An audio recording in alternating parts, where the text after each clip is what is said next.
Rahayu, rahayu, rahayu, teguh rahayu, hayu hamamayu, hayuning bawono, semesta menyusui kita. Salam, aku sayang kamu. Lestari alam, kemakmuran kami, kedaulatan, kebahagiaan kami. Daulat Nusantara, berdaulat Indonesia, kemerdekaan rakyat.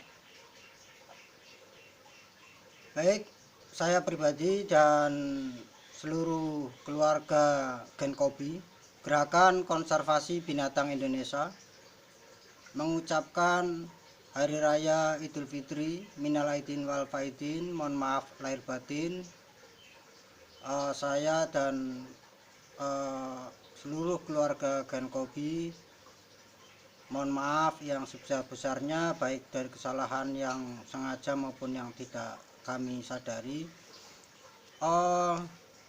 Untuk semua kesalahan saudara-saudara, baik itu secara sengaja maupun tidak sengaja, secara otomatis sudah saya pribadi dan kami keluarga Genkobi, Gerakan Konservasi Binatang Indonesia, telah memaafkan, terkecuali untuk orang-orang yang memanfaatkan pandemi ini sebagai kepentingan politik praktis maupun sebagai kepentingan pribadi dan golongan.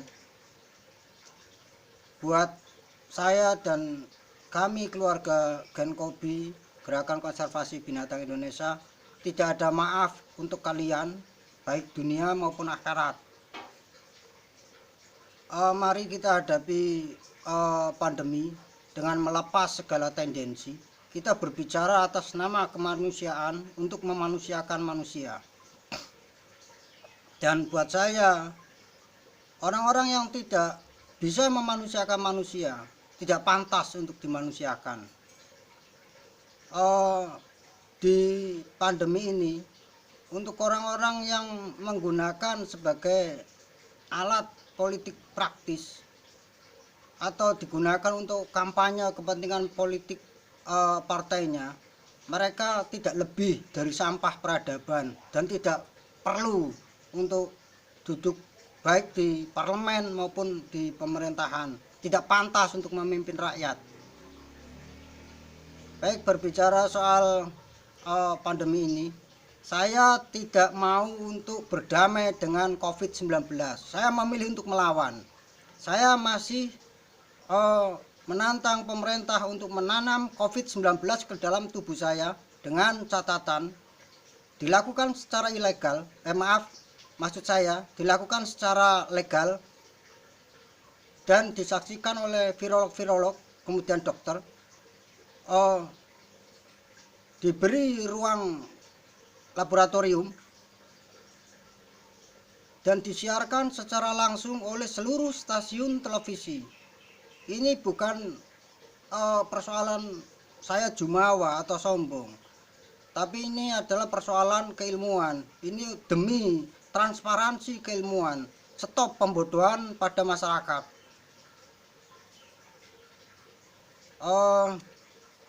Kembali pada kebodohan-kebodohan kita. Di dalam kebijakan PSBB ini, menurut saya banyak hal-hal yang lucu. Menurut hemat saya, hukum tidak boleh memiliki mata. Hukum tidak bisa pandang bulu. Hukum adalah hukum. Dan hukum negara tidak bisa dicampur aduk dengan hukum negara, hukum agama. Hukum agama hanya dipakai untuk koridor hukum positif atau hukum negara. Karena negara kita adalah negara Pancasila, bukan negara agama. Jadi tolong jangan mencampur adukan antara hukum agama dan hukum negara. Hukum negara tidak bisa dipasrahkan kepada Tuhan, karena yang mengatur negara bukan Tuhan. Pelanggaran-pelanggaran PSBB buat saya ini juga konyol, seperti adanya pelanggaran Habib, kemudian itu menjadi pengecualian. Ini lucu. Kemudian hari ini di hari raya ini juga peraturan yang sangat konyol buat saya. Ini tidak masuk nalar. Karena kami disuruh tutup pintu. Kami tidak boleh menerima tamu. Desa ditutup. Yang sebenarnya ketika isolasi cukup mengisolasi daerahnya. Itu sudah cukup, tidak perlu menutup pintu seperti ini. Toh ketika kami keluar kami tetap bersinggungan. Ini konyol. Dan sekali lagi saya tegaskan, saya tidak mau berdamai dengan COVID-19. Saya tetap memilih untuk melawan. Indonesia harus berani berdaulat, merdeka atas dirinya sendiri, menjadi orang-orang Nusantara, menjadi diri sendiri.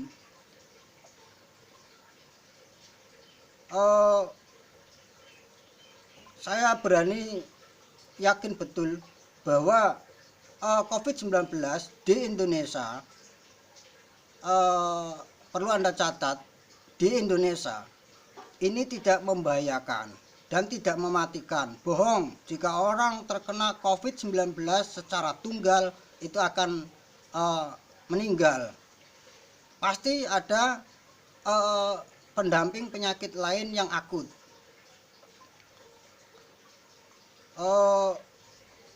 Media massa juga tidak mencantumkan apa penyakit pendampingnya. Ini membuat teror di masyarakat. Dan kamu Cipeng, Dokter Tirta, kamu turut membangun ketakutan di sosial. Karena yang kamu gembor-gemborkan selalu ngegas di awal. Kamu itu dokter, harusnya tahulah bagaimana psikis, bagaimana psikologi itu sangat berpengaruh pada kesehatan. Kamu turut bertanggung jawab, harus membangun mental kembali. Dan kalian yang gembor-gembor bahwa ini sangat membahayakan, kemudian membuat peraturan-peraturan yang tidak jelas, juga harus bertanggung jawab atas penderitaan mental maupun fisik. Kalian harus membangun mental sosial, kemudian membangun ekonomi sosial yang telah rusak karena teror yang kalian lakukan. Pandemi ini tidak hanya merusak secara fisik, secara penyakit medis, tapi juga merusak mental, merusak nalar, merusak nurani. Orang tidak berani untuk menjadi jiwa nasionalisme, lebih memilih dengan dogma-dogma barat, dengan aturan-aturan asing. Ini kalau terus seperti ini, pemerintah terus menggelontorkan dana, terus digelontorkan dana, sementara dana-dana yang turun ke masyarakat ini tidak sesuai, terlalu banyak yang dimakan oleh para bajingan di atas.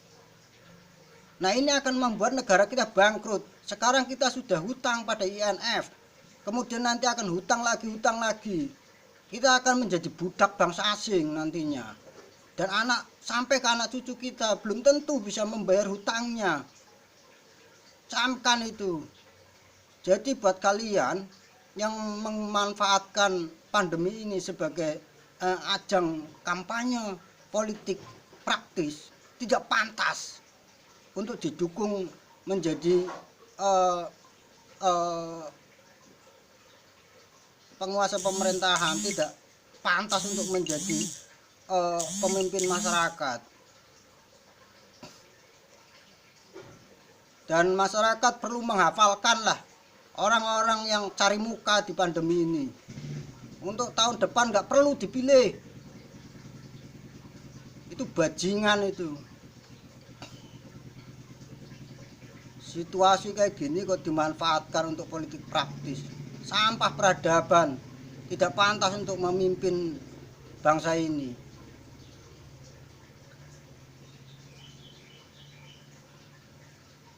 Ini sangat konyol. Dan menurut hemat saya, karena virus itu bukan binatang atau mungkin ini, virus itu tidak bisa dihilangkan dari inang. Saya akan ambil contoh seperti virus influenza. Kita selalu flu, kita kena semua. Dan ketika kita sembuh dari paparan flu atau kita sudah mempunyai kekebalan tubuh, bukan berarti kita tidak bisa memaparkan virus ke orang yang sedang tidak flu, tapi imunnya sedang drop. Ini juga akan memaparkan seperti juga COVID-19 ini. Walaupun sudah sembuh dari paparan, ketika dia keluar nantinya tetap akan memaparkan. Terus mau sampai kapan kayak gini terus? Nggak ada itu virus itu bisa dihilangkan, nggak ada. Dunia medis belum menemukan itu. Dan menurut hemat saya, kenapa sih dunia medis kemudian farmasi tidak mau legowo? Cobalah gali kearifan lokal. Kebetulan saya juga meriset lenga kelapa perawan. Saya menyebutnya itu sesuai dengan di kitab, karena ini peninggalan dari Mataram. Jadi saya tidak mempunyai hak untuk merubah namanya. Lenga kelapa perawan secara bahasa Indonesianya itu minyak kelapa perawan. Nah, ini berbeda dengan VCO. Saya pernah menggunakannya untuk treatment HIV. Dan yang satu 8 bulan, yang satunya 13 bulan, sekarang sudah negatif. Dan ini bisa digunakan untuk survive di kesehatan masyarakat. Saya sudah keluar sejak lama. Saya tidak bermaksud untuk menjual produk. Saya menginginkan masyarakat membuat sendiri, karena itu milik leluhur kita. Mari kita menjadi bangsa sendiri, kita menjadi diri sendiri, kita berani berdaulat. Jangan apa-apa beli, jangan ketergantungan pada bangsa asing. Kita mampu.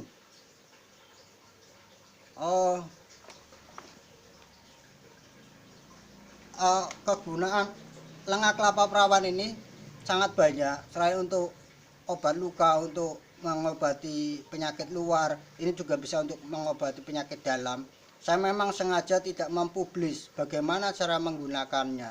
Dan untuk Anda yang ingin membuat lenga kelapa perawan, silakan cari di YouTube Gerakan Konservasi Binatang Indonesia, lenga kelapa perawan, atau menziarahi tradisi lenga kelapa perawan.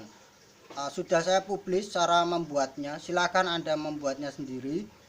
Kemudian bagaimana dan untuk apa penggunaannya, Anda bisa menghubungi saya. Nanti akan saya tulis nomor telepon saya di bawah. Untuk penanganan, misalkan untuk pilek, untuk batuk, kemudian untuk influenza, untuk asma, dan khususnya untuk ini, untuk penanganan COVID-19, Anda bisa mengkonsumsinya. Untuk pencegahan cukup 1 sendok. Ini dikonsumsi 1 sendok per hari. Ini akan meningkatkan imun tubuh kita akan naik, stamina kita akan naik, karena ini lemak jenuhnya banyak, jadi mudah terserap ke dalam sel-sel tubuh dan akan memperbaiki sel-sel tubuh yang rusak. Kemudian nantinya untuk pengobatan Anda bisa mengkonsumsi 2 sendok. Nah, ini segini, 2-3 sendok per hari. Bisa dikonsumsi. Kemudian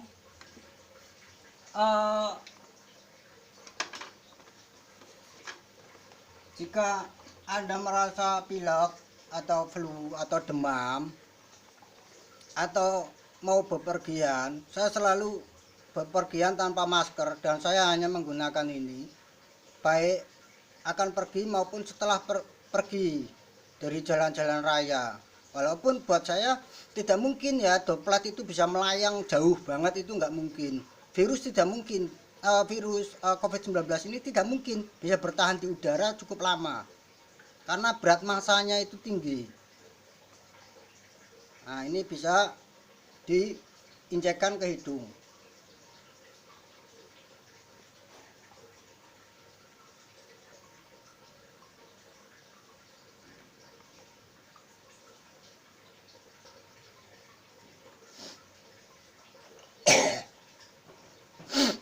Nah, tidak pedih dan dibiarkan ngalir sampai ke tenggorokan, telan.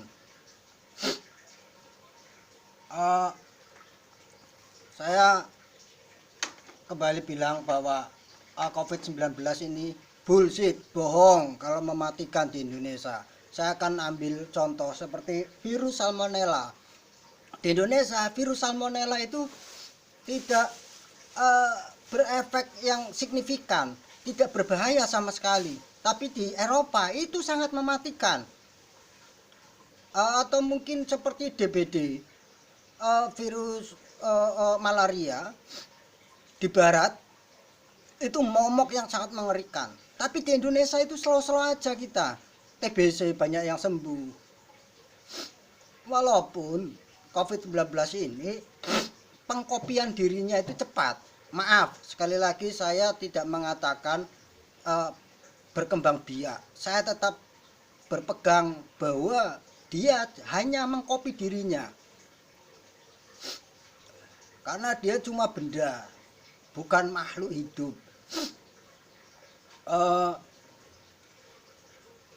Apa ya tadi ya? Saya berbicara bahwa virus ini tidak berbahaya di Indonesia. Kenapa saya bilang virus ini tidak berbahaya di Indonesia? Karena karakter virus beda negara, beda iklim, beda budaya makan dari inang, itu akan berbeda karakter atau sifat. Walaupun saya bukan seorang virolog, tapi saya banyak membaca dan saya pernah diberi cerita soal virus salmonella. Kenapa saya jadi gemar membaca, saya tertarik membaca mengenai virus itu ketika saya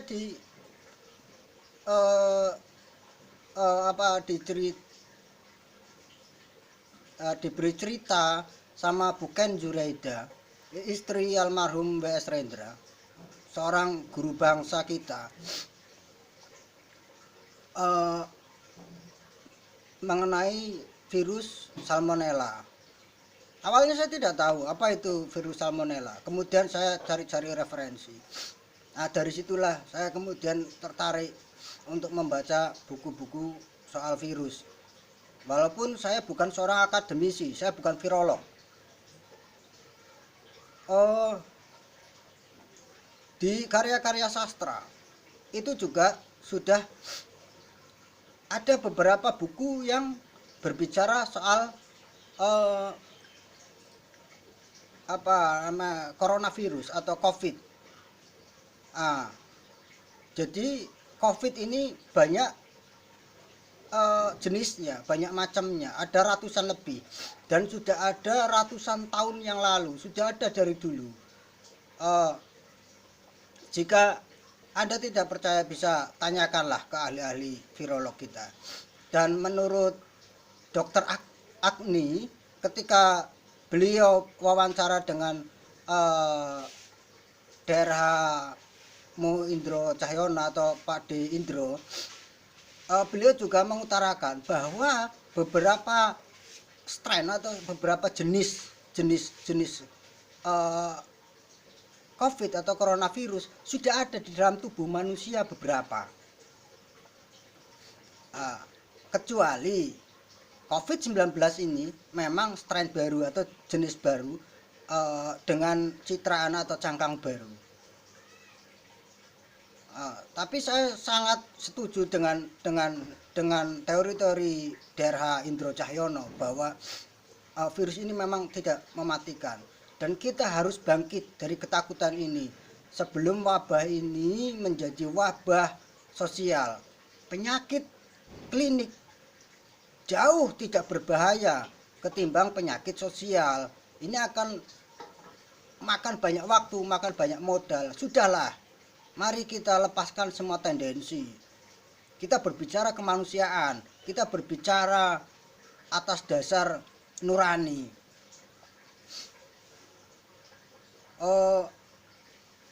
Saya masih tidak mau untuk berdamai dengan COVID-19. Saya memilih untuk melawan. Kita bisa melawan COVID-19 ketika kita mengenali COVID-19. Jadi daripada kalian terus-terusan takut, lebih baik kalian mencari referensi-referensi atau mencari informasi-informasi mengenai virusnya. Sekali lagi mengenai virusnya, bukan mengenai kebobrokan negara, kebobrokan pemerintah, itu nanti. Tapi virusnya dulu dipelajari, karena kita berperang dengan virus. Kalau kita perang, kita harus kenal dengan musuhnya. Tanpa kita mengenali musuhnya, kita akan konyol seperti ini. Jadi banyak keputusan-keputusan, kemudian banyak kebijakan-kebijakan yang tidak ketemu nalar. Baik, sekali lagi saya mohonlah kita bisa menghadapi COVID-19 ini dengan menjadi jati diri sendiri, dengan menggali kearifan lokal kembali. Kemudian kalau memang dunia medis, dunia farmasi tidak mau legowo pada kearifan lokal, mbok yao melakukan solusi yang cepat seperti donor plasma darah. Donor plasma darah juga sudah dilakukan sebelum ada produksi-produksi serum maupun produksi vaksin. Dan donor plasma darah itu bisa untuk menghadapi semua macam pandemi karena virus. Sekali lagi karena virus, bukan karena bakteri atau mungkin kuman, tapi karena virus. Dan pandemi karena virus, kemudian pandemi karena kuman atau bakteri, itu harus dibedakan protokolernya. Ini sudah sangat konyol kita. Ini terlepas berbicara ini konspirasi atau bukan, tapi saya yakin bahwa COVID-19 di Indonesia, sekali lagi di Indonesia, tidak membahayakan. Kembali saya bicara soal tadi, bahwa kita harus berani lah berdaulat, kita harus berani mandiri. Kita itu hidup di lempeng bumi Erosia yang dikelilingi oleh banyak gunung-gunung berapi, sering menghadapi bencana alam yang besar, sering menghadapi pagebluk yang lebih menakutkan. Toh leluhur kita itu mampu melewati itu. Dan sudahlah, kita tidak perlu untuk membeli vaksin atau membeli serum dari produksi luar negeri. Akan saya tandaskan, itu tidak bakal tepat. Saya sepaham dengan Bu Siti Fadila Supari bahwa vaksin atau serum harus didapatkan dari virus yang ada di wilayah tersebut. Bahkan untuk COVID-19 ini pun saya yakin sepenuhnya telah bermutasi gen menjadi banyak varian di Indonesia. Karena kita beda-beda iklim setiap daerah, beda-beda budaya makannya. Nah, jadi udahlah kita gunakan nalar, kemudian buang semua tendensi. Kita berbicara atas dasar kemanusiaan untuk memanusiakan manusia. Dan buat kalian para tenaga medis, ya mbok ya jangan ngeluh, itu profesi kalian.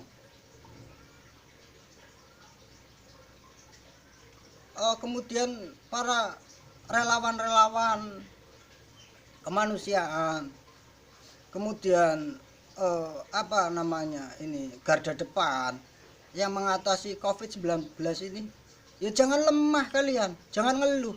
Kalau ngeluh berhenti, bersembunyilah di rumah. Kemudian jangan pakai celana, pakai rok, terus pakai gincu.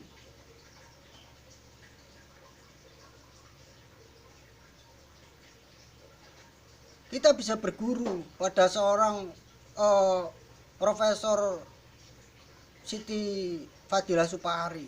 Beliau itu harimau Nusantara, berani menghadapi pandemi seorang diri, tempur dengan WHO sendiri. Tapi siapa yang berterima kasih? Beliau dizolimi oleh negara ini, dizolimi oleh pemerintah, penguasa pemerintahan negeri ini. Nggak ada yang mau membela, nggak ada yang berterima kasih. Bahkan voting untuk pembebasan beliau pun di internet ini dihapus. Ini buat saya ini tidak adil. Sekali lagi saya katakan, ini tidak adil. Bangsa kita sudah menzolimi keilmuan. Bu Siti Fadila Supari bergerak atas dasar kemanusiaan, atas dasar keilmuan, tapi direndahkan serendah-rendahnya seperti itu. Ini bangsa yang tidak mempunyai adab sama sekali. Bangsa yang rendah, bangsa yang tidak menghargai keilmuan. Apa sih artinya uang 6M jika dibandingkan dengan kondisi pandemi flu burung tidak dihentikan? Pasti kebangkrutannya akan lebih banyak. Mikirlah kalian. Seperti sekarang kita sudah bangkrut banyak banget. Karena kita tidak berani untuk menjadi diri sendiri. Kita tidak berani tegas. Bangsa ini sudah sangat menghina keilmuan. Ini bangsa yang sangat rendahan buat saya. Dan saya sebagai orang muda di negeri ini sangat malu pada beliau, Bu Siti Fadila Supari, ibu-ibu tua tapi berani untuk bergerak. Tidak memikirkan keselamatan diri sendiri. Bahkan beliau dizolimi, di penjara. Beliau tetap ikhlas. Tapi kita, apa yang pernah kita perbuat untuk bangsa ini? Nggak ada. Kalian malu nggak?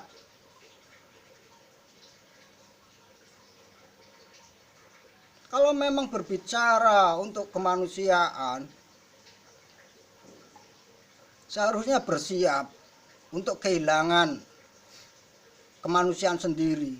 Ketika berbicara keselamatan orang banyak, bersiaplah untuk kehilangan keselamatan diri sendiri. Kalau mau menyelamatkan diri sendiri, kalau mau hidup sendiri, jangan berbicara atas kemanusiaan atau berbicara atas kepentingan orang banyak. Hidup saja dalam goa.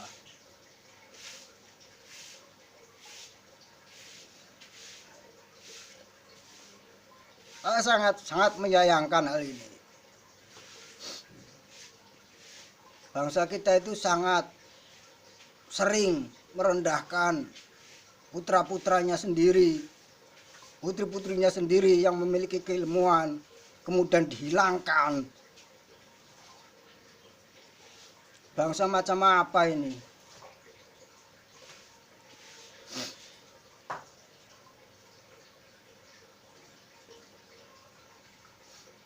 Baik, semoga ini bermanfaat untuk kita semua.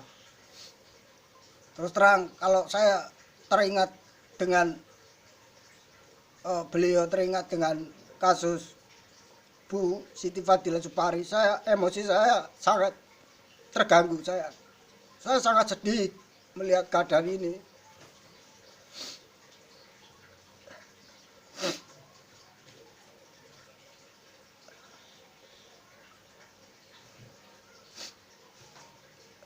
Karena buat saya beliau itu sangat hebat, mampu menghentikan pandemi seorang diri, melawan sendiri.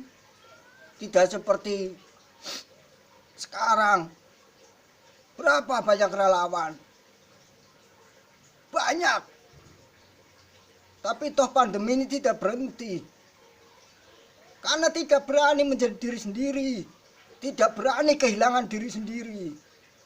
Jika tidak mau berbicara jika tidak mau menjadi korban, jangan berbicara evolusi, jangan berbicara perubahan, jangan mimpi kita akan berubah jika tidak mau menjadi tumbal. Karena semua perubahan, semua revolusi pasti punya tumbal.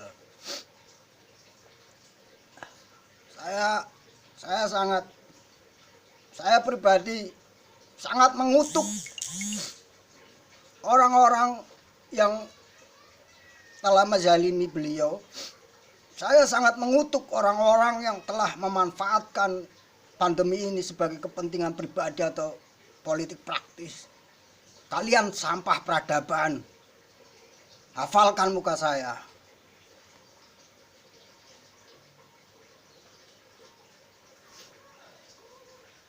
Rahayu, rahayu, rahayu, teguh rahayu. Hayu hamamayu, hayu ning bawono. Semesta menyusui kita. Salam, aku sayang kamu. Lestari alam, kemakmuran kami, kedaulatan, kebahagiaan kami. Daulat Nuswantara, kedaulatan Indonesia, kemerdekaan rakyat.